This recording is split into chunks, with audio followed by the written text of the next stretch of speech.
What's going on, everyone? This is Miles Dampierre, and welcome to Checkpoint, the show where we stop and break down all the biggest game news stories of the week so far.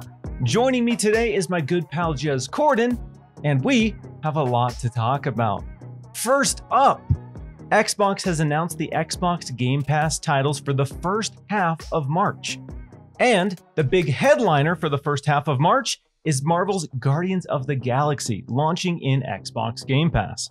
Now, this is coming just a few months after the launch of the game back in late October, and this is coming off the back of Square Enix basically saying that it did not quite meet expectations. So a couple questions for you regarding this whole topic here, Jez. I know you and I have kind of been on the same page regarding Xbox Game Pass leaning into bigger titles to kind of fill the gaps while they wait for their first-party games to get finished. Do you think this is a big enough title for Xbox Game Pass? And do you think the did not meet expectations has anything to do with this? It's interesting. This is exactly the kind of game that I would expect to see hitting Game Pass personally. It's kind of like a game that didn't meet sales expectations, quote unquote. And then doing the deal with Microsoft helps Square Enix claw back some of that, that lost revenue potentially, if indeed, it didn't meet sales expectations or whatever. I think they might have realized that, Marvel isn't enough to sell a game by itself. You have to market it a little bit, and I feel like this game had no marketing before or after the fact, personally. I barely heard of the game myself. And then it came out, and then everyone's like, oh, actually, it's pretty good. But, it sort of got steamrolled in a bunch of other hype at the time. And then it just sort of quickly got forgotten because, correct me if I'm wrong, Miles, but this has no multiplayer, right?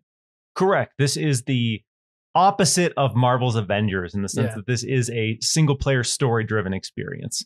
Without the multiplayer, you don't even get that sort of virality, that word of mouth, like that you might otherwise get with a multiplayer game like Sea of Thieves, for example. Because it's like a single player experience, they didn't market it really. They were hoping the Marvel branding would do all the heavy lifting, but unfortunately, Square Enix has discovered that's not the case. However, I think Xbox Game Pass can be a pretty good vehicle for marketing a game, and can be a good vehicle for sort of providing some of that virality and be like, oh, this game on Game Pass is really good. I do think it's a good pick for Xbox Game Pass. A lot of people just probably thought, well, I'll get that on sale or I'll get it later after the fact, and now they'll be able to go in and try it. And presumably, Square Enix saw how well Marvel's Avengers performed on Game Pass, and I think they did comment on that, saying that it performed pretty well. Hopefully this will be lucrative for Square Enix and Eidos, and maybe we'll get a sequel that actually does get some marketing at some point. But, yeah, I was in the camp of people kind of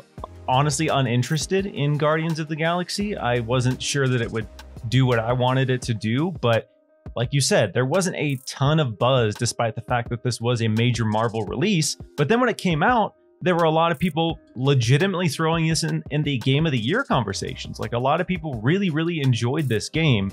And like you said, it kind of fell into a weird time slot right before all the big holiday stuff and kind of got lost in the void. So I think for this particular title, a title that does have critical reception, that launching in Game Pass will bring it to a whole new audience who can, try it out without spending the $60 and give this game a shake. And again, from what I hear, it's a great game. Have you played it? I haven't played it myself. I think, like I've said before, I'm one of these people who just can't get into Marvel stuff. One of those rare people. I've tried. I just can't do it. So I haven't played it myself. But for people who are into Marvel, I've heard it's a very, very good game. And I also saw people on my timeline saying things like, I'm not into Marvel, but I actually really enjoyed this game. So, if it's in Game Pass, no excuse not to try it out, right? Yeah, dip your toes in, see if it's for you. In addition to Guardians of the Galaxy, some other noteworthy titles coming to Xbox Game Pass in March are Kentucky Route Zero, Young Souls, Lawnmower Simulator, and Lightning Returns Final Fantasy 13. So pretty decent first half of March for Game Pass. Some pretty cool stuff in there. Next topic we have to talk about, and this has been the game that has pretty much dominated discourse for the last week, and that is Elden Ring and its massive launch. So within the first few hours of Elden Ring launching on Steam, it hit 750,000 concurrent players. And then from there, it went up to almost 900,000, 891,000 peak concurrent players for Elden Ring on Steam alone. One of the biggest launches on PC ever, Jez. You know, despite all the hype and anticipation, I honestly didn't really expect it to be on this level. I have to ask you why you think, you know, despite the excellent marketing, despite all the energy put into it, why did Elden Ring hit in such a huge way right out of the gate? It just looks great. When you're sharing clips online, you generally don't share all the times that you've died on the run up to the boss. You share the polished content where it's like, oh, I managed to dodge all this and not get hit once. You know, nobody sees all the 20 or so of deaths that preceded this moment. So, and it just looks great. It looks tight. It looks polished. There's all the comparisons to Breath of the Wild, and you know, and the just absolutely stellar reviews, and the raw passion of the Souls community. And also the fact that, you know, it does have multiplayer and it does have co-op, and you can share experiences with your friends to some degree. It has that sort of almost the virality that Guardians of the Galaxy just didn't have, you know. And obviously there was a massive marketing machine behind it. You got George R.R. Martin, who's obviously a big name tied to Game of Thrones and Song of Fire and Ice. This had a pretty huge sort of hype cycle building up like over the last year. And in fact, Miles, it is the hype cycle for Elden Ring almost purely is the reason why I started playing Dark Souls last year. I was like, I don't want to miss this. I don't want to miss out on this train. As someone who's never really got into Souls games before, I was like, this game looks amazing. All the videos I'm seeing just make the game look amazing. The combat, the environment, the design, the boss designs, and all that stuff. And I was like, I don't want to miss this train. So only in the last few months I got into Souls games because of this. And it would be interesting to see how much like Dark Souls and other From Software Souls games have had a sales bump as a result of this from people who are just curious about the whole genre in general now. But I did not expect it to blow up this much. So we don't have official sales data, but Steam Spy, which basically takes public profile information on Steam and puts that online, is suggesting that Elden Ring has surpassed 5 million copies sold on Steam alone. Or there are at least over 5 million people who've played Elden Ring on Steam right now, which is... That's crazy. Huge, huge. Given what we know of concurrent players and data like this, what are you expecting Elden Ring to finish its first week at in terms of sales across all platforms? It's really intriguing, isn't it? Because they were not shy about how difficult this was going to be. They didn't hide the difficulty at all. They were like, yeah, this is a Souls game. Yeah, here's a full-blown closed network test that anyone can play, or well, you know, a lot of people can play. And they were very upfront about it being like, you know, a typical hard game. And I think like over the years that a lot of these Souls games have been available to play. And I would have thought that a lot of people would have tried it and dipped their toes in and thought, man, this just isn't for me, you know. I was thinking that like up until a few months ago, I was literally thinking that myself. Like, there's just no way I can play this. I sucked at Dark Souls and all that kind of stuff. But through the power of sheer will and obsession, I managed to get bust through it. And maybe that just a lot of other people are as well. I think what's going to be really interesting for Elden Ring is seeing like what its long tail looks like. Obviously there's a lot of FOMO going around right now, and obviously like there's a lot of people seeing the clips online and all the people talking about it and the glowing reviews. I think it's got 97 on Metacritic right now. Like there's a lot of people who're playing it just because of that. But I do wonder, like, what's its long tail gonna look like? How many people are gonna get to Margit and just drop off, you know? How many people are just gonna like see that the tree sentinel as you're coming into Limgrave and just like nope out of this game and uninstall? Because I don't know if you saw, Miles, but Dr. Disrespect of Twitch fame and YouTube gaming fame had a very fun experience with the game, and didn't last very long. So yeah, I don't know, it's interesting. Yeah, originally, honestly, I have no idea where the sales will land in the end. No idea. 10 million maybe? My original estimate was like 4 to 5 million in the first weekend and 10 million in the first year. But I think you're right. I think we might actually cross 10 million in the first week, which Dark Souls 3, that was a huge milestone when that hit 10 million copies. And that was, I think, like 18 months, 2 years later. So for them to hit 10 million in a week with Elden Ring, that would be astronomical for From Software. And that would, I mean, it's already their biggest game. And I don't think there was any hesitation from people looking at the data that this would be their biggest game. But again, even for me, even as a big From Software stan, if you will, I was not expecting this game to deliver on this level of sales. Next topic for us. Another massive release last week that was almost kind of overshadowed by Elden Ring was the release of the Steam Deck. The first batch of Steam Decks are out in the wild, Jez. I handled our review for Windows Central. I spent several weeks getting my hands on it, grabbing that meaty thing with both hands and seeing how it felt. And I gotta say, overwhelmingly positive experience for me. Being able to play stuff like Sea of Thieves, handheld at 60 FPS, Dark Souls 3 handheld at 60 FPS, stuff like Elden Ring, definitely not at locked 60 FPS. I've tried, I turn all the settings off and the lowest possible resolution. We hover there, we get about 50 to 60 in that setting. Not an ideal way to experience it, but still, pretty cool. So, Jez, where are you at right now with the Steam Deck? Is this something you're personally interested in, and do you think this is gonna have any sort of widespread appeal? It's a tough one. For me personally, I don't think it's a device for me. Like when it initially got announced, I immediately pre-ordered it. But then a little bit afterwards, I was like, do I really need this? I've got a gaming laptop. I got an Xbox. I got a Nintendo Switch. Will I ever actually use it? If I'm going portable, I'll probably just use my Switch instead. So I don't think it's for me personally. That being said, you can dock it, right? You can use it like a Switch and plug it into your TV if I'm remembering right. Yes. The dock isn't out, and the video output capabilities, in my opinion, are not as good as the Switch. I would say if you're getting this for the docked solution, I wouldn't. I would say this is mostly a handheld device with the option to output video, but it doesn't increase performance. It doesn't increase resolution.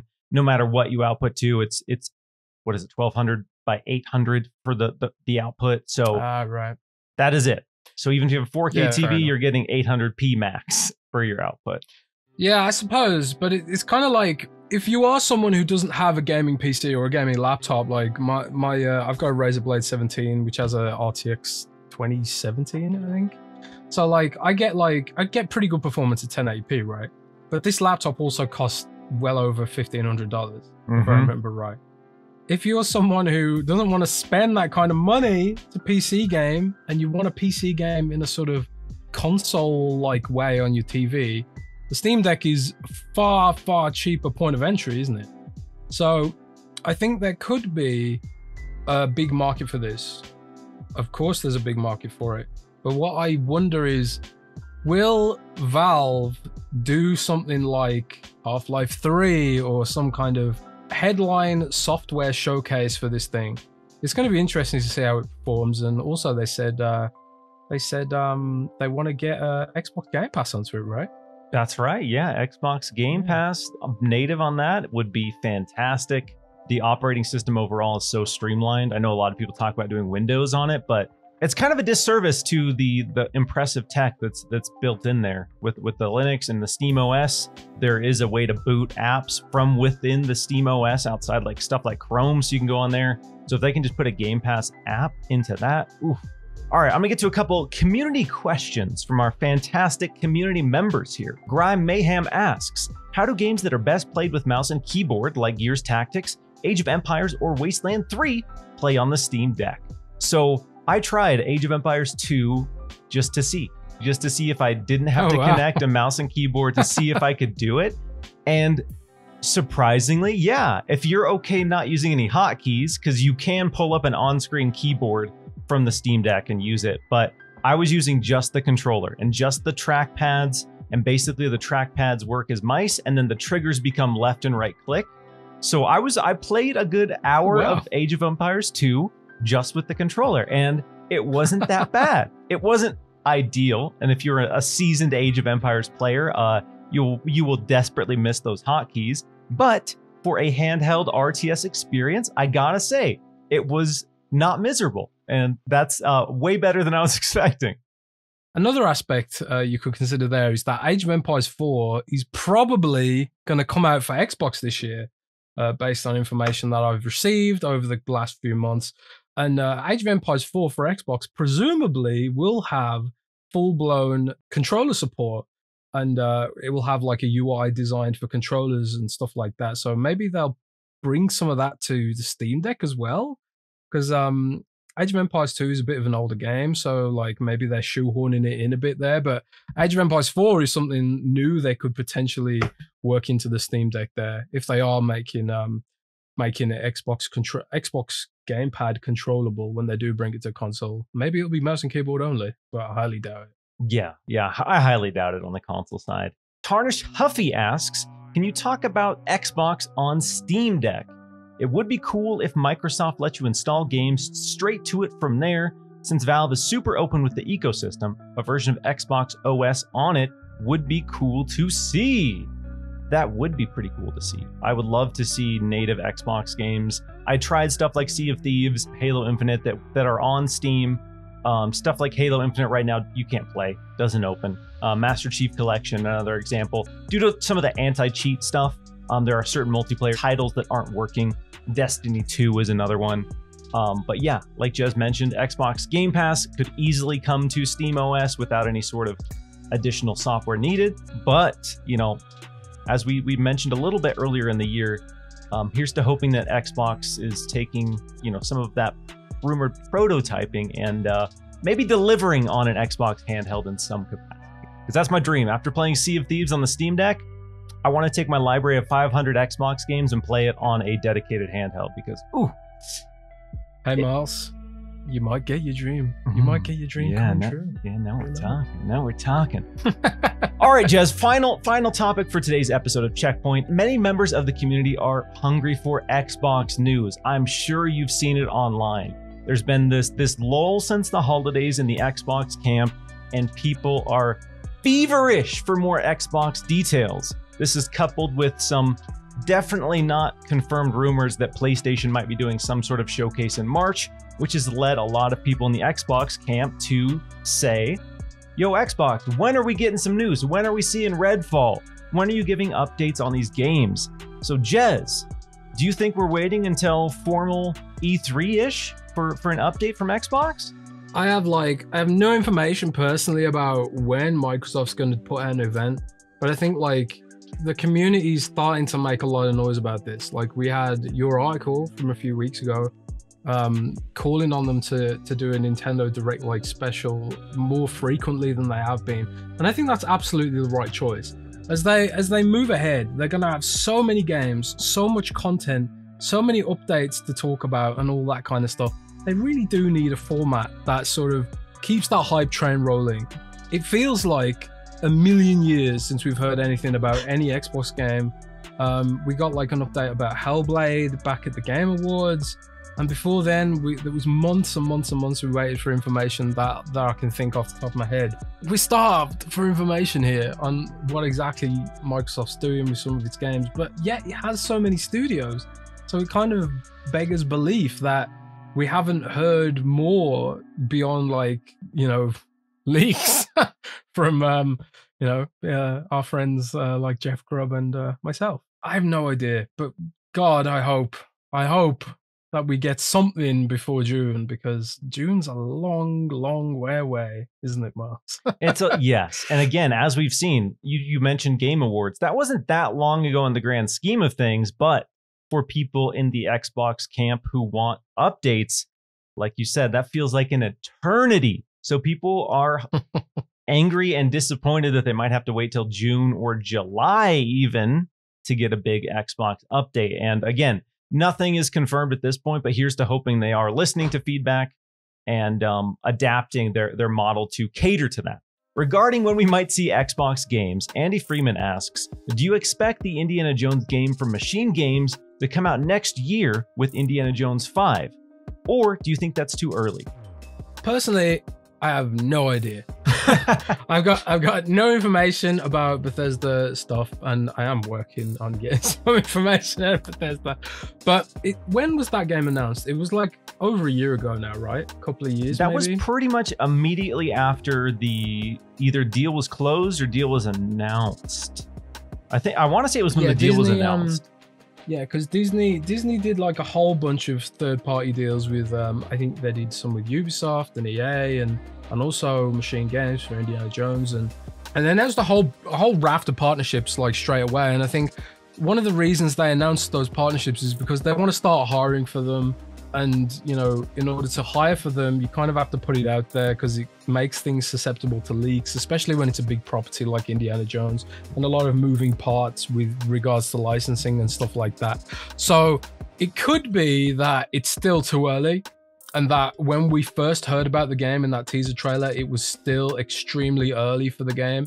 But who knows? You know, I would love to believe that it's coming next year. And, you know, that there is hope that it could come next year. You know, maybe it's the game's less complicated than we think or not as big in scope. I've seen a lot of people speculate that it's going to be like as big as, you know, like a full-blown open world kind of thing like Horizon, or if it's going to be a sort of more tight linear experience like, you know, your classic Tomb Raider or your Uncharted kind of games, you know. So I guess we'll just have to wait and see. But what I do know is Machine Games is awesome and excellent, and I'm quite looking forward to seeing what they do with their property. I just hope it isn't like the Crystal Skull, you know, Indiana Jones 4. Let's leave that. Yeah, let's leave that to the side. Let's try to pretend like that movie didn't happen and then forever scarred our view on Indiana Jones. But we are kind of in the golden age of licensed titles. Like it used to be that licensed video games were immediately a red flag and people would quickly write them off because usually the quality wasn't there. It was, quite frankly, these teams getting a small budget to try to make something work on a beloved franchise. And now, like we're seeing with Spider-Man, people are dumping huge amounts of money to make sure that licensed games are awesome. And for something like Indiana Jones, which inspired Tomb Raider, which inspired Uncharted, that's exciting. That's really cool to see. And inspired Pitfall. Thanks. Yeah. Pitfall. Yeah, throwback right there. I think Microsoft's going to end up owning Pitfall at the end of the Activision deal. That's right. Bring it back. Let's go. Man. Bring it back. Yeah. All right, so that is going to do it for this week's episode of Checkpoint. Thanks so much for tuning in. If you enjoyed the video, hit the like button, follow the channel, all that good stuff. We will be back next week to talk about more gaming news. In the meantime, take care, everybody.